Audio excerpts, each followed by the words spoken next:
The super empath doesn't haunt the avoidance mind because they were perfect. They linger because they were real. They didn't manipulate. They didn't play games. They didn't withhold affection to gain power. They showed up with presence, with attunement, with a depth of care that was both grounding and expansive. And that is precisely what makes them unforgettable. An avoidant doesn't obsess over chaos. Chaos is familiar. Distance is safe.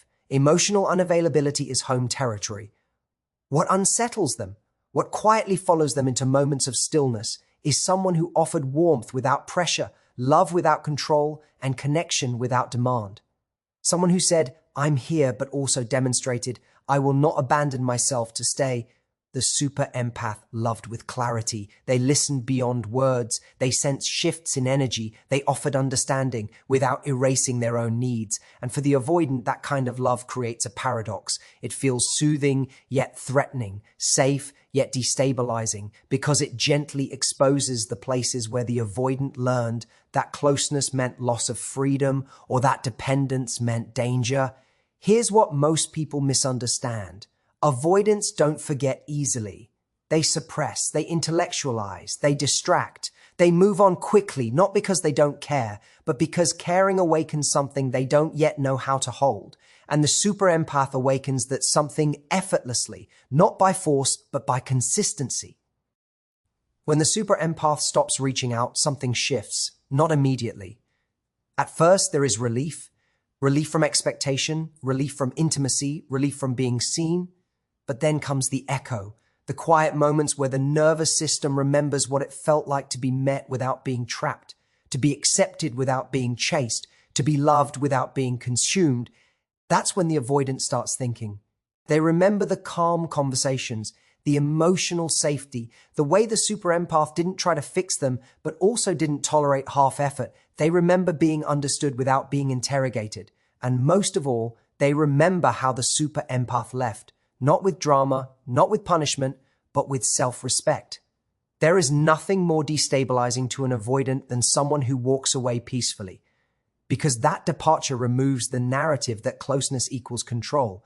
It removes the excuse that love is overwhelming. It reveals a truth the avoidant wasn't ready to face. This connection wasn't the problem. My fear was. The super empath doesn't linger because they were loud. They linger because they were grounded. They didn't beg to be chosen. They chose themselves. And that creates a mirror the avoidant cannot unsee. A mirror that asks, what if love doesn't have to hurt? What if intimacy doesn't mean losing myself? This is where wisdom enters the room. The purpose of the super empath is not to awaken someone else at the cost of their own peace. Their role is not to heal another by self-sacrifice. Their power lies in discernment, in knowing when love is reciprocal and when it is simply familiar. Divine alignment always prioritizes truth over attachment. And here's the transformation. When the super empath stops trying to be remembered, they become unforgettable. Not because they disappeared, but because they embodied integrity. They showed what regulated love looks like. They demonstrated that depth and boundaries can coexist. And whether the avoidant grows from that or runs from it is no longer the empath's responsibility. The lesson is this. You are not meant to be chosen through exhaustion. You are meant to be met through alignment. When you love with presence and leave with dignity, you don't chase, you awaken. And that awakening, once planted, is thought about far more than anyone ever admits. The super empath becomes unforgettable, not because they chase, but because they stop overgiving and choose self-respect. This is the moment everything changes, not just in how they are perceived, but in how the dynamic itself is rewritten. Overgiving often begins as a sincere expression of love. The super empath senses distance and instinctively moves closer. They feel the subtle withdrawal and respond with more care, more understanding, more patience. At first, this seems noble. It feels like love in action. But over time, what starts as generosity becomes self-erasure, and the avoidant unconsciously learns that connection requires no effort on their part. When the super empath is overgiving, the avoidant doesn't experience desire, they experience relief. Relief that they don't have to show up fully. Relief that intimacy is being managed for them. Relief that the emotional labor is being carried by someone else. And while relief can feel comfortable, it does not create longing. It does not create depth. It certainly does not create respect. The avoidance nervous system settles into a pattern where closeness feels passive rather than chosen, and anything that is not chosen cannot be fully valued. The shift happens when the super empath pauses, not in anger, not as a tactic, but in awareness. They begin to recognize that love without reciprocity is not devotion, it is depletion. They notice the imbalance, the one-sided effort, the quiet resentment forming beneath their kindness. And instead of explaining themselves endlessly or demanding change, they do something far more powerful. They pull their energy back with dignity. Choosing self-respect does not mean becoming cold, it means becoming centered. The super empath no longer rushes to fill silence. They no longer anticipate every emotional need before it's voiced. They stop bending their boundaries to avoid being misunderstood. This creates a vacuum the avoidant did not expect. For the first time, the avoidant feels the weight of absence, not a bar. Dominant, but the absence of being emotionally carried. This is where the imprint begins. The avoidant starts to feel the difference between being pursued and being chosen. When the super empath stops chasing, the dynamic no longer revolves around soothing the avoidant's fear of closeness. Instead, it quietly exposes it. The avoidant becomes aware of their own contribution, or lack of it. They notice the missing warmth, the missing emotional regulation that once existed without effort. And because it was given freely, its absence is deeply felt. Self-respect changes the energetic tone of the connection. The super empath is no longer asking to be valued. They are demonstrating their value through boundaries. They are no longer proving their worth through endurance. They are honoring it through restraint. This creates contrast, and contrast is what awakens reflection. The avoidant may not articulate it, may not even consciously admit it, but something registers. This person did not need to leave loudly to leave powerfully. What makes the super empath unforgettable is not the withdrawal itself, but the way it is done. There is no punishment in it, no manipulation, no attempt to make the avoidant feel guilty. There is simply a quiet alignment with truth. I care, but I will not disappear to maintain connection. That message lands deeper than any emotional plea ever could. Over time, the avoidant realizes that the super empath's presence was not conditional on control, but was conditional on mutual respect. And that realization lingers because it reframes love from something that overwhelms to something that requires participation. The super empath becomes unforgettable because they embodied a standard the avoidant was not yet ready to meet, but cannot unsee once it has been shown. Avoidants think more deeply about those who made them feel safe without losing themselves because safety without self-sacrifice creates a rare emotional imprint. Most avoidants are accustomed to two extremes, either emotional distance that feels manageable but empty, or emotional closeness that feels intrusive and overwhelming. What unsettles them is encountering someone who offers warmth, understanding, and consistency while still remaining whole, grounded, and self-directed. That balance quietly disrupts the avoidant's internal narrative about intimacy. The super empath does not demand closeness to feel secure. They don't collapse into the connection or lose their identity to maintain harmony. Instead, they bring emotional presence while staying anchored in their own values, routines, and boundaries. This communicates something powerful to the avoidance nervous system. Connection does not require captivity. There is no hidden agenda, no pressure to perform, no expectation to be someone else to earn love. That sense of safety registers on a level deeper than logic. For an avoidant, safety is often associated with control over space, emotions, and vulnerability. When someone feels safe without needing to control or be controlled, it challenges the avoidant's learned survival strategies. The super empath listens without interrogation. They understand without chasing explanations. They offer empathy without collapsing into rescue mode. This allows the avoidant to relax in ways they may not even notice at first. What makes this experience linger is that the super empath does not disappear into accommodation. They don't say yes when they mean no. They don't overextend to prove devotion. They don't shrink to avoid conflict. Their steadiness communicates, I can be close to you and still be myself. For the avoidant, this is unfamiliar territory. It contradicts early experiences where closeness often came with obligation, emotional chaos, or loss of autonomy. Because the super empath remains intact, the avoidant cannot dismiss them as needy or overwhelming. There is no easy justification for withdrawal. The usual internal story, I need space because this is too much, doesn't fully apply. Instead, a quieter question emerges, why do I feel calmer here, yet still uneasy? That uneasiness is not danger, it is growth trying to happen. When the connection ends or shifts, the avoidant reflects not on dramatic moments, but on the absence of emotional regulation they didn't realize was being shared. They remember the conversations that didn't escalate, the silences that didn't feel threatening, the acceptance that didn't demand immediate. 8. Intimacy. These memories surface later, often when the avoidant encounters relationships that feel familiar but dysregulated. The super empath becomes a reference point, not consciously idealized but internally compared against. Other connections may offer excitement or independence, but they lack the grounded safety that once existed. And because the super empath did not lose themselves, there is no residue of guilt or resentment that allows the avoidant to emotionally detach with ease. The memory remains clean, unresolved, and therefore active. This is why avoidants think more deeply than they admit.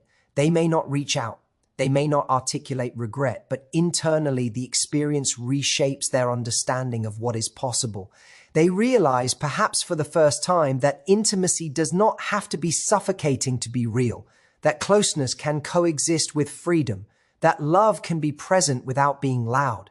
The super empath leaves behind not longing alone, but a template, a quiet standard that says, this is what safe connection feels like when no one disappears. And once that standard is felt, it cannot be fully erased, only postponed until the avoidant is ready to meet it.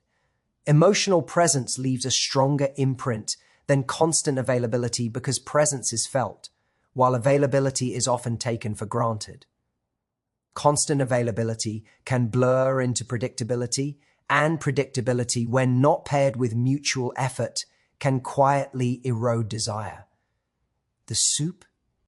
Our empath understands this instinctively, even if they learn it through experience.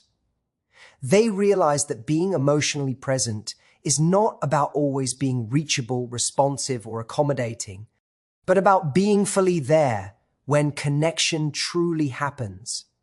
Emotional presence is depth without urgency. It is the ability to listen without rushing to fix, to respond without reacting, to sit with discomfort without fleeing or overwhelming the other person. When the super empath offers this kind of presence, the avoidant feels seen without being cornered. There is no pressure to perform intimacy on demand. Instead, there is space that feels safe enough for the avoidant to lower their defenses momentarily. Constant availability, on the other hand, can unintentionally signal that the super empath's time, energy, and emotional resources are unlimited. While this may seem loving, it removes the need for intentional engagement. The avoidant does not have to step forward because the connection is always waiting for them fully formed. Over time, the nervous system registers not the warmth of connection, but the absence of consequence. And without consequence, there is little incentive to deepen. When emotional presence is offered selectively and authentically, it creates meaning.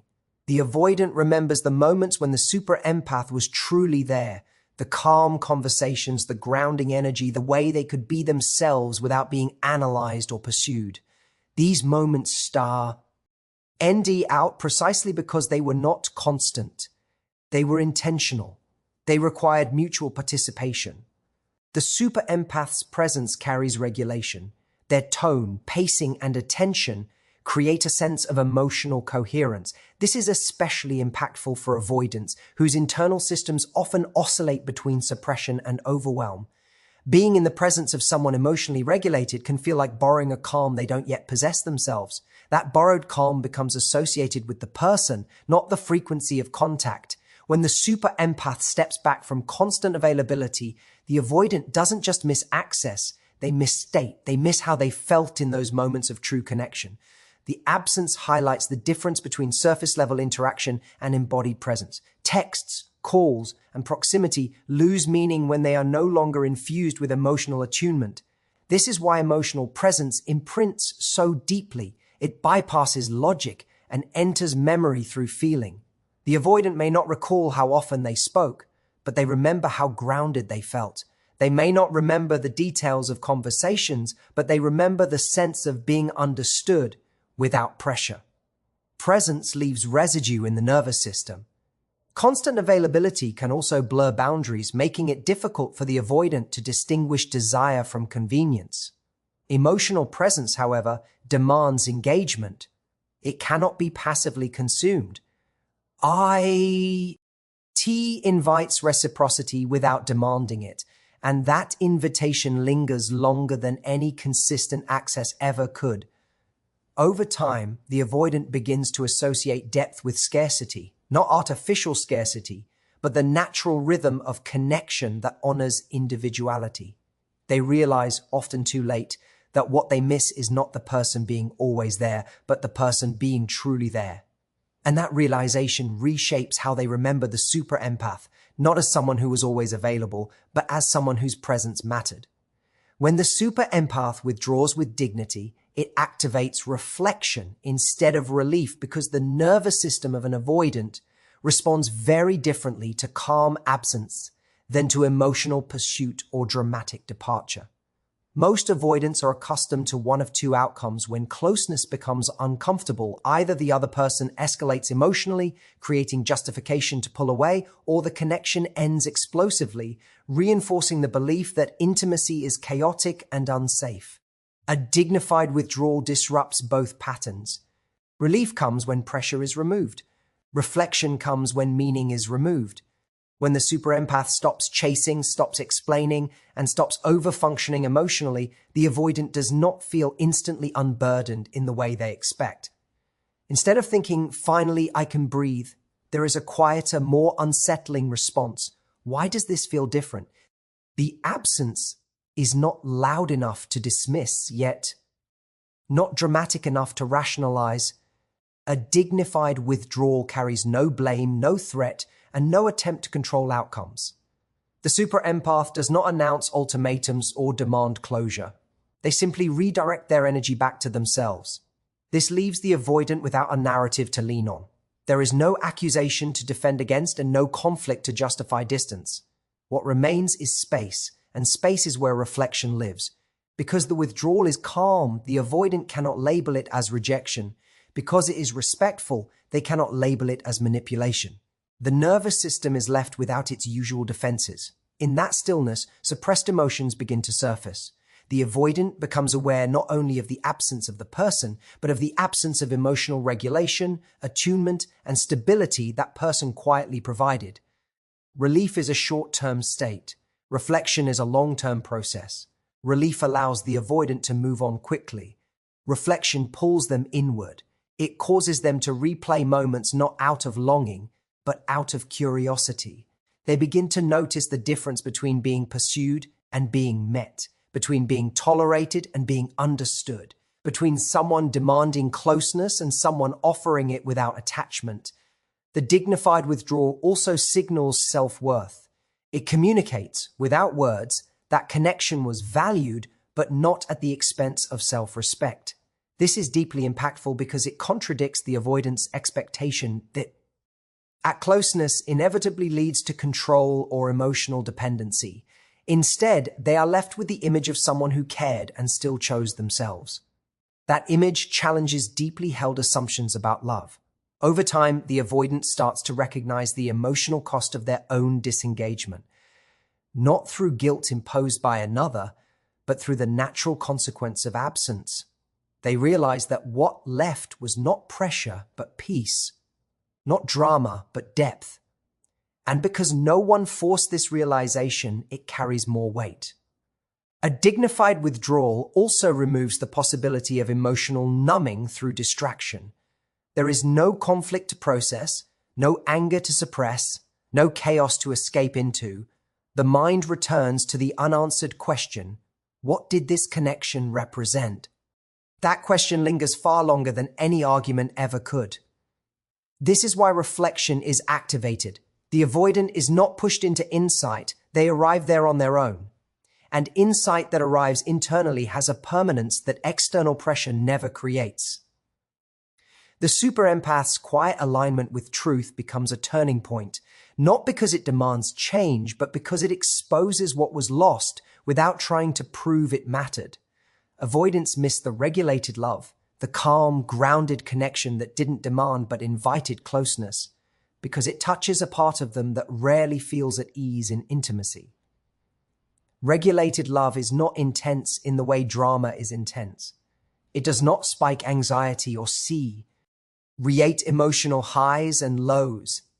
Instead, it offers steadiness, emotional coherence, and a sense of being held without being trapped. For an avoidant nervous system, this kind of connection is both soothing and unfamiliar. The super empath brings regulation through presence rather than persuasion. They don't push for vulnerability. They create conditions where vulnerability feels optional, not required for acceptance. Their tone is measured. Their responses are thoughtful. They can sit in silence without interpreting it as rejection. This sends a powerful message. Closeness does not equal urgency, and for avoidance, urgency is often the trigger that leads to withdrawal. Because regulated love feels calm, avoidance may not recognize its value in the moment. Calm can be mistaken for lack of chemistry when the nervous system is accustomed to intensity as a marker of connection. Yet over time, the body remembers what the mind dismissed. After the connection ends, the avoidant notices the difference between relationships that stimulate and relationships that stabilize. The absence of regulated love reveals itself in subtle ways. Conversations feel more reactive. Misunderstandings escalate more quickly. Silence feels heavier. The avoidant realizes that with the super empath, there was less internal friction. They could show up imperfectly without feeling judged or chased. They could take space without punishment. That emotional safety was not accidental. It was cultivated through self-awareness and restraint. Regulated love also models emotional responsibility. The super empath does not outsource their emotional state to the avoidant. They self-soothe. They communicate needs clearly. They do not make the avoidant responsible for their happiness. This removes pressure while maintaining connection. The avoidant feels free and connected at the same time, a combination they rarely experience. When that dynamic is gone, the avoidant may feel an unnameable sense of loss. Not longing in a romantic sense, but a recognition that something supportive is missing. They may struggle to articulate it because regulated love does not leave behind dramatic memories. It leaves behind a sense of ease. And ease is often only noticed in its absence. The avoidant also misses being seen without being dissected. Regulated love involves attunement without analysis. The super empath understands emotional patterns, but does not weaponize that understanding. They do not psychoanalyze in moments of conflict. They respond with curiosity rather than accusation. This allowed the avoidant to stay present instead of becoming defensive. Over time, the avoidant realizes that what they lost was not comfort, but capacity. Regulated love expanded their ability to stay engaged. Without it, they may revert to familiar coping strategies, distance, distraction, independence, but those strategies feel less satisfying than before. The nervous system has tasted a different way of relating. This is why regulated love lingers. It does not beg to be remembered. It does not demand recognition. It simply becomes the quiet benchmark against which future connections are measured. And once the avoidant has experienced calm that did not cost their freedom, they miss it. Not because it was exciting, but because it was sustaining. The absence of the super empath creates contrast, exposing what the avoidant suppressed rather than healed, because distance removes the buffer that once kept unresolved emotions at bay. While the connection existed, the super empath's presence acted as a stabilizing force. Their emotional attunement softened the avoidant's defenses, often without the avoidant realizing it. This allowed the avoidant to function in closeness without fully confronting the deeper fears that intimacy activated. Avoidants are skilled at suppression. They compartmentalize discomfort, intellectualize emotions, and stay busy enough to avoid inner stillness. When a relationship provides regulation without requiring emotional excavation, it can feel manageable. The super empath, through patience and presence, often makes space feel safe enough that the avoidant doesn't feel forced to look inward. But safety is not the same as healing. What is not addressed remains dormant, not resolved. When the super empath steps away, the contrast becomes unmistakable. The avoidant no longer has access to that external regulation. Emotional patterns that were muted begin to resurface. Restful. SSness returns. Irritability increases. The old strategies, distance, distraction, autonomy, no longer provide the same relief. The avoidant may not immediately connect this shift to the absence of the empath, but the nervous system feels the difference. This contrast reveals what was being carried silently. The avoidant begins to notice triggers they thought they had outgrown. Intimacy still feels threatening. Dependence still feels unsafe. Vulnerability still activates withdrawal. The difference now is awareness. Without the empath's grounding presence, these patterns stand out more clearly. Suppression often masquerades as independence. Healing requires engagement. The super empath's absence removes the illusion that everything was fine. It exposes the work that was postponed. The avoidant may feel discomfort not because they miss the person, but because they miss the version of themselves that functioned more smoothly in connection. The contrast also reframes the past. Moments that once seemed ordinary now appear meaningful. The avoidant realizes how much emotional labor was being shared, how much patience was being offered, how much regulation was quietly present. This realization can bring both appreciation and discomfort, because it highlights the gap between what was received and what was given. Without the empath, the avoidant is left with their internal landscape. The coping mechanisms that once worked feel less effective. The mind may try to rationalize the absent, but the body remembers the difference. This creates an opportunity, though not always taken, for growth. The avoidant can continue suppressing, or they can begin healing. Contrast is a teacher. It does not accuse, it reveals. The absence of the super empath does not create new wounds, it uncovers existing ones. It shows the avoidant that regulation was borrowed, not owned, that peace was shared, not self-generated. Over time, this exposure can lead to deeper reflection. The avoidant may begin to question long-held beliefs about intimacy. They may recognize that independence alone does not equate to wholeness, that emotional safety does not weaken autonomy, but supports it. The super empath's absence becomes meaningful not because it causes pain, but because it removes distraction. It brings the avoidant face to face with themselves. And in that confrontation lies the choice between continuing to suppress or finally beginning to heal. True impact comes when the super empath chooses alignment over attachment, because alignment is rooted in truth, while attachment is often rooted in fear. Attachment, especially for the super empath, can quietly become a survival strategy, staying connected at all costs, tolerating inconsistency, and hoping that love will eventually be returned in equal measure. Alignment, however, asks a different question. Does this connection honor who I am becoming? That question changes everything. When the super empath operates from attachment, their intuition becomes overridden by longing. They may sense emotional distance yet rationalize it. They may feel unmet yet minimize their needs. This does not happen because they lack awareness, but because their capacity for empathy is so strong that they often prioritize understanding over self-honoring. Over time, attachment pulls them out of alignment with their own values. Choosing alignment requires courage. It means listening to internal signals without needing external validation. The super empath begins to trust that love should feel expansive, not diminishing. They stop negotiating their boundaries to preserve connection. They allow discomfort in the short term to avoid self-betrayal in the long term. This shift is subtle, but its effects are profound. Alignment transforms energy. The super empath no longer approaches connection from a place of hoping to be chosen. They show up as someone who has already chosen themselves. This does not make them detached. It makes them grounded. Their presence becomes calmer, clearer, and more intentional. They are no longer driven by the need to maintain closeness, but by the desire to remain truthful. For the avoidant, this shift is deeply impactful. Attachment can be managed. It can be distanced from. Alignment cannot be manipulated. When the super empath chooses alignment, the avoidant senses that the dynamic has changed. The usual push-pull loses its grip. The empath is no L. Anger available for emotional imbalance. This creates a new reality, one where connection must be mutual to exist.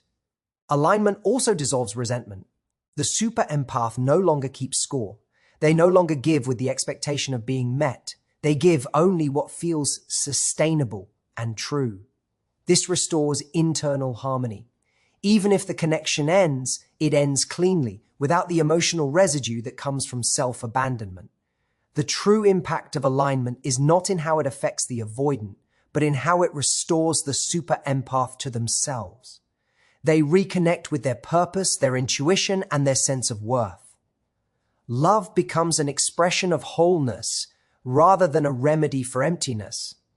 Ironically, this is when the avoidant feels the impact most, not because the empath tries to leave a mark, but because their grounded presence reveals what authentic connection looks like. The avoidant may not follow, but they are changed by witnessing someone choose truth over fear. Alignment carries a quiet authority. It does not argue. It does not chase. It simply stands. And that stance becomes unforgettable, not because it demands recognition, but because it reflects a version of love that is free, self-honoring, and complete. Thank you for sharing this space, your time, and your openness to growth. It truly means more than you know. Until we meet again, honor your truth, choose yourself with courage, and walk forward in peace.